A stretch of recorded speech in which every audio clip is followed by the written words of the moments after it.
ಜನರು ಪ್ರಾಣಿಗಳಿಗೆ ಮನುಷ್ಯರಿಗಿಂತ ಕಡಿಮೆ ಗೌರವ ಕೊಡುತ್ತಾರೆ.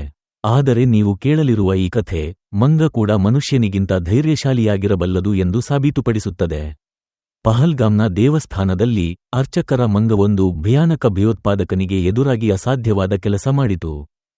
ಮಂಗನಿಂದ ಇಂತಹ ಕೆಲಸ ಹೇಗೆ ಸಾಧ್ಯ ಎಂದು ಜನ ಆಶ್ಚರ್ಯಚಕಿತರಾದರು. ಕೆಲವು ಭಯೋತ್ಪಾದಕರು ಬಾಬಾ ಎಂದು ಕರೆಯಲ್ಪಡುವ ಅರ್ಚಕರನ್ನು ಕೊಲ್ಲಲು ಬಯಸಿದ್ದರು. ಆದರೆ ಬಾಬಾ ಬೆಳೆಸಿದ ಮಂಗ ಭಯೋತ್ಪಾದಕರೊಂದಿಗೆ ಹೋರಾಡಿತು.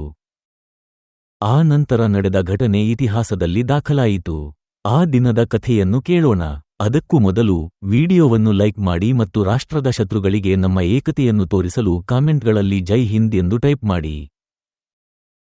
ಜಮ್ಮು ಮತ್ತು ಕಾಶ್ಮೀರದ ಭೂಮಿಯಲ್ಲಿ ನೆಲೆಸಿರುವ ಪಹಲ್ಗಾಮ್ ಹಿಮದಿಂದ ಆವೃತವಾದ ಮತ್ತು ದೇವದಾರು ಮರಗಳು ಪ್ರಕೃತಿಯ ಮಂತ್ರಗಳನ್ನು ಪಠಿಸುವ ಸ್ವರ್ಗ. ಈ ಕಣಿವೆಗಳಲ್ಲಿ ಪ್ರಾಚೀನ ದೇವಾಲಯವಿತ್ತು, ಭೀಮಾಶಂಕರ ದೇವಾಲಯ. ಈ ದೇವಾಲಯವು ಹನುಮಂತನ ಪ್ರಾಚೀನ ಪವಾಡಗಳಲ್ಲಿ ಒಂದನ್ನು ಕಂಡಿದೆ ಎಂದು ಹೇಳಲಾಗುತ್ತದೆ. ಆದರೆ ಆ ಪವಾಡವು ದಂತಕಥೆಯಾಗಿ ಮರೆಯಾಯಿತು. ದೇವಾಲಯಕ್ಕೆ ಹೋಗುವ ದಾರಿ ದಟ್ಟವಾದ ಕಾಡುಗಳು ಮತ್ತು ಬಂಡೆಗಳ ಭೂಪ್ರದೇಶದ ಮೂಲಕ ಹಾದುಹೋಗುತ್ತದೆ. ಹಾಗಾಗಿ ಕೆಲವೇ ಜನರು ಭೇಟಿ ನೀಡುತ್ತಾರೆ. ಆದರೆ ಭೇಟಿ ನೀಡುವವರು ಸ್ಥಳದ ಶಾಂತಿ ಮತ್ತು ಶಕ್ತಿಯಿಂದ ಮಂತ್ರಮುಗ್ಧರಾಗುತ್ತಾರೆ. ಈ ದೇವಾಲಯದಲ್ಲಿ ಬಾಬಾ ಸೇವೆ ಸಲ್ಲಿಸುತ್ತಿದ್ದರು. ಅವರು ವಯಸ್ಸಾದ, ಶಾಂತ ಮತ್ತು ಆಳವಾದ ಆಧ್ಯಾತ್ಮಿಕ ವ್ಯಕ್ತಿ. ಜನರು ಅವರನ್ನು ಬಾಬಾ ಸಂಕಟಮೋಚನ್ ಎಂದು ಕರೆಯುತ್ತಿದ್ದರು. ಅವರ ಮಾತುಗಳು ಮತ್ತು ಆಶೀರ್ವಾದಗಳು ಪವಾಡವೆಂದು ನಂಬಲಾಗಿತ್ತು. ಪ್ರತಿ ಮಂಗಳವಾರ ಅವರು ಹನುಮಾನ್ ಚಾಲೀಸಾವನ್ನು ಪಠಿಸುತ್ತಿದ್ದರು.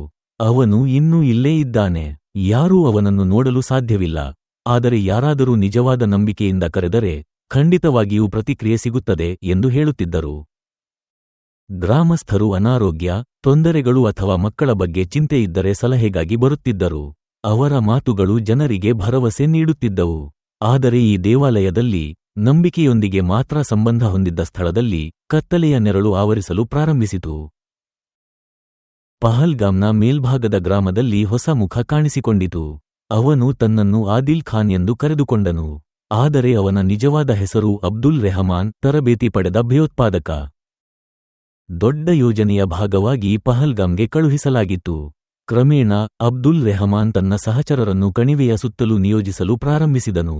ಭೀಮಾಶಂಕರ ದೇವಾಲಯವು ಎತ್ತರದಲ್ಲಿದೆ ಮತ್ತು ಪಹಲ್ಗಾಮ್ನ ಭೌಗೋಳಿಕತೆಯ ಸಂಪೂರ್ಣ ನೋಟವನ್ನು ನೀಡುತ್ತದೆ ಎಂದು ಅವನಿಗೆ ತಿಳಿದಿತ್ತು. ದೇವಾಲಯವನ್ನು ನಿಯಂತ್ರಿಸಿ ಅದನ್ನು ಅಡಗುತಾಣವಾಗಿ ಬಳಸಿಕೊಳ್ಳುವುದು ಅವನ ಗುರಿಯಾಗಿತ್ತು. ಕೆಳಗಿನ ಎಲ್ಲಾ ಚಲನವಲನಗಳನ್ನು ಮೇಲ್ವಿಚಾರಣೆ ಮಾಡಲು ರಹಸ್ಯ ಸ್ಥಳವಾಗಿ ಬಳಸಲು ಅವನು ಬಯಸಿದನು. ಆದರೆ ಅವನ ಯೋಜನೆಯಲ್ಲಿ ಒಂದು ಅಡ್ಡಿಯಿತ್ತು: ಬಾಬಾ ಇರುವವರೆಗೂ ಜನರು ದೇವಾಲಯಕ್ಕೆ ಬರುವುದನ್ನು ನಿಲ್ಲಿಸುವುದಿಲ್ಲ ಎಂದು ಅವನಿಗೆ ತಿಳಿದಿತ್ತು. ಏನಾದರೂ ಅನುಮಾನಾಸ್ಪದವಾಗಿ ಕಂಡುಬಂದರೆ ಬಾಬಾ ಸೈನ್ಯಕ್ಕೆ ತಿಳಿಸಬಹುದು. ಹೀಗೆ ಒಂದು ನಿಗೂಢ ಮತ್ತು ಅಸಾಮಾನ್ಯ ಕಥೆ ಪ್ರಾರಂಭವಾಗುತ್ತದೆ. ಒಂದು ಮಂಗ, ಅರ್ಚಕ, ಭಯೋತ್ಪಾದಕ ಮತ್ತು ಪಹಲ್ಗಾಮನ್ನು ಬೆಚ್ಚಿಬೀಳಿಸುವ ರಹಸ್ಯ. ಬಾಬಾ ಕೇವಲ ಅರ್ಚಕರಲ್ಲ, ಅವರು ತಮ್ಮ ಶಿಸ್ತು, ಬುದ್ಧಿವಂತಿಕೆ